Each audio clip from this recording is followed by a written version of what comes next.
Sala de visita. José Manuel, muito obrigado pela sua presença aqui, pela sua disponibilidade de trazer para a gente um assunto tão interessante, né? Eu que agradeço. Como é que surgiu a ideia de criar um site de um tema tão peculiar assim, uma ideia de cidade?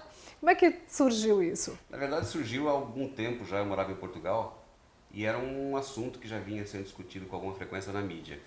E eu sou, além de jornalista, eu sou formado em ciências sociais. Então, as questões urbanas, as complicações que vêm do crescimento desordenado, de uma cidade com diferenças sociais muito grandes, tudo isso acabou desaguando naturalmente num site. Porque a ideia é basicamente apresentar soluções. Não me interessa dizer, olha, a cidade X, Y, Z tem esse problema. Basicamente a gente sabe disso. Me interessa apresentar soluções e que essas soluções possam ser aplicadas em Ribeirão Preto. Os problemas, eles são, de uma forma geral, iguais, parecidos no mundo todo? São muito que parecidos. São os problemas que trânsito, educação, saúde. Trânsito com certeza trânsito com certeza concurso, com certeza é um dos mais importantes. Mas tudo isso decorre basicamente da falta de planejamento. Se você tem, mesmo você tendo um crescimento desordenado, completamente desordenado. Então você tem, se você for a São Paulo, a Nova York, a Paris, a Lisboa, eu morei em Lisboa um tempo, você percebe que as cidades têm as suas particularidades em algumas áreas, mas são muito parecidas nas periferias, que é para onde basicamente as pessoas com menos renda acabam indo. Né? São empurradas, na verdade, né? É a né? questão dos subúrbios americanos, onde mora a classe alta, mas a periferia das grandes cidades é basicamente um padrão. Um lugar padrão. Uma coisa que é comum a grandes cidades do mundo.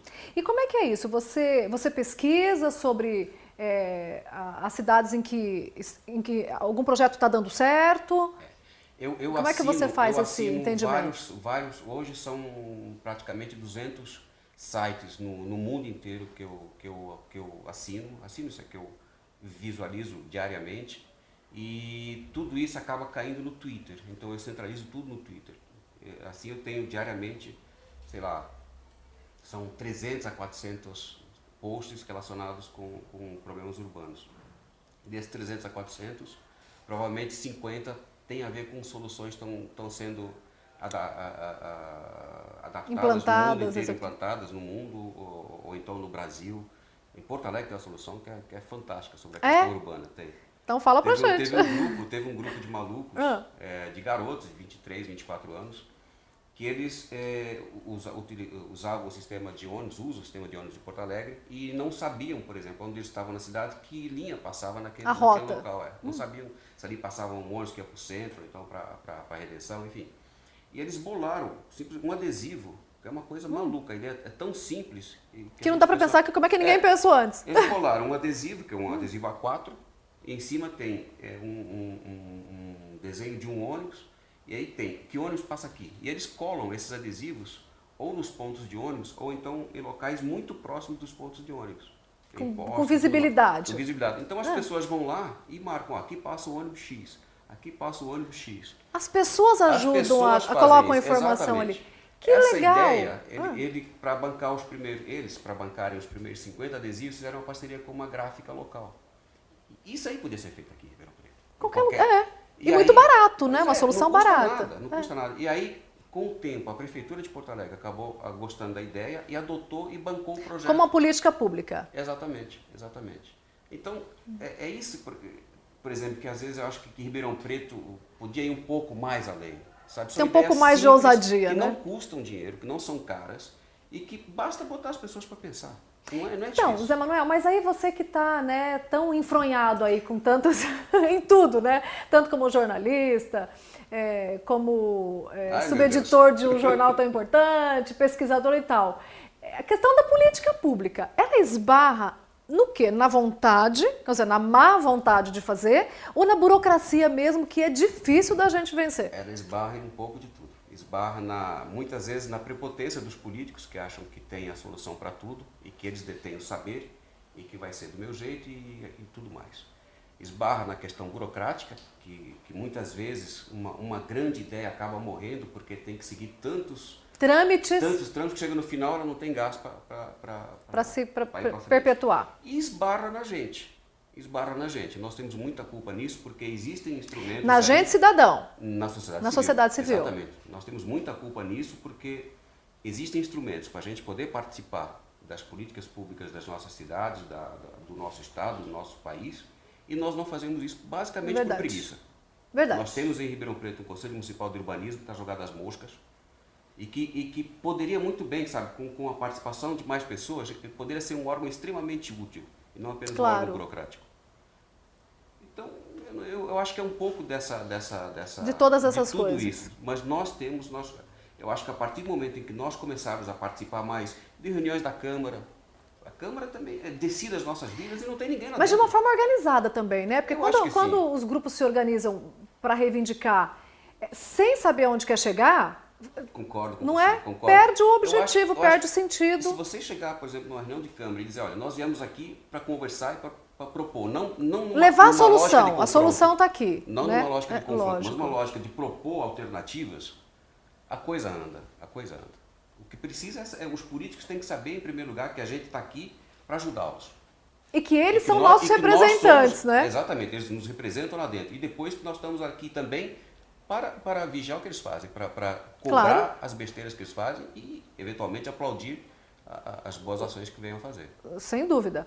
Agora, qual cidade do mundo, assim, você daria como um exemplo de cidade que já está no caminho de ser uma cidade com todas essas características que o seu site propõe discutir? Uma cidade criativa, inovadora, sustentável? Quem tá, não tem nenhuma, as cidades assim? Dos países nórdicos, com certeza. As cidades estão da mais Suécia, adiantadas. da Dinamarca, da Noruega, com certeza. Porque eles partem de um princípio de que o cidadão é o centro de tudo. Tudo tem que ser feito a partir e para o cidadão, que é uma coisa que ainda é um pouco complicada. A Holanda tem alternativas muito interessantes. Eu publiquei no meu site há questão de um mês uma experiência que foi feita num bairro de Amsterdã, ou num distrito, não lembro agora se era bairro ou distrito, que era uma área extremamente degradada, que era habitada por imigrantes, muitos deles ilegais, era uma área extremamente degradada. E ali havia toda sorte de problemas, violência, desemprego, enfim. E a prefeitura de Amsterdã reuniu-se com uma série de pessoas e fizeram um projeto com arquitetos, com urbanistas, para poderem alterar aquela área. E hoje, depois de 2 anos e pouco de trabalho, a área mudou completamente, basicamente porque as pessoas passaram a ser encarregadas pela sua gestão. Existe um projeto de arquitetura e um projeto que diz, vai ser assim, assim, assim, mas o modo como os recursos são geridos, o modo como aqui vai ter um jardim, aqui vai ter um parque para as crianças, aqui vai ter... Como é pensado o projeto, exatamente, né? O modo como o projeto, como a forma final implantada, é decidida pelos cidadãos. Eu acho que claro, que é quem vai se beneficiar. São as pessoas que estão ali diariamente. E em pouco tempo, questões como a autoestima daqueles cidadãos melhoraram muito. A violência diminuiu bastante, basicamente por uma coisa completamente simples, que é as pessoas começaram a conhecer o seu vizinho. A partir do momento que começaram a sair do casulo. Exatamente. E foram para uma vida social. Principalmente nesses países muito frios também, né? Onde o índice de depressão, de suicídio, tudo é maior, né? Eu acho que é para isso que servem as políticas públicas, é fazer sem com que dúvida. as pessoas possam utilizar melhor o espaço onde elas vivem. Concordo eu acho que com Ribeirão Preto tem um dos motivos de eu ter criado o blog, você tinha me perguntado, se eu tenho uma ideia maluca de que Ribeirão Preto pode ser um grande centro de experiências sociais do Brasil.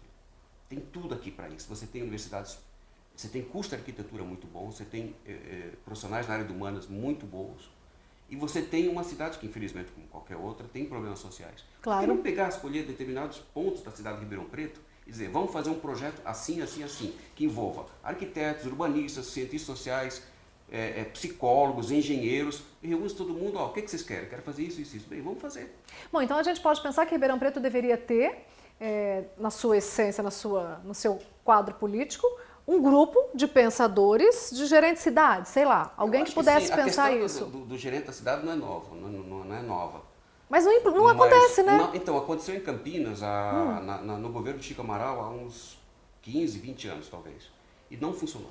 Não funcionou porque... E por que não funcionou? Não funcionou por questões políticas. Ah, bom. Porque muitas vezes o gerente tem que tomar decisões que, apesar de serem técnicas, têm não esbarro são na questão política. Não são populares, aí, vamos falar assim. Exatamente. Muito bem. Acabei de conversar com o José Manuel Lourenço sobre uma ideia de cidade, um site que você pode acessar a qualquer momento. E, claro, continue conectado com a gente, porque a gente tem sempre muito mais para você. Até lá. Sala de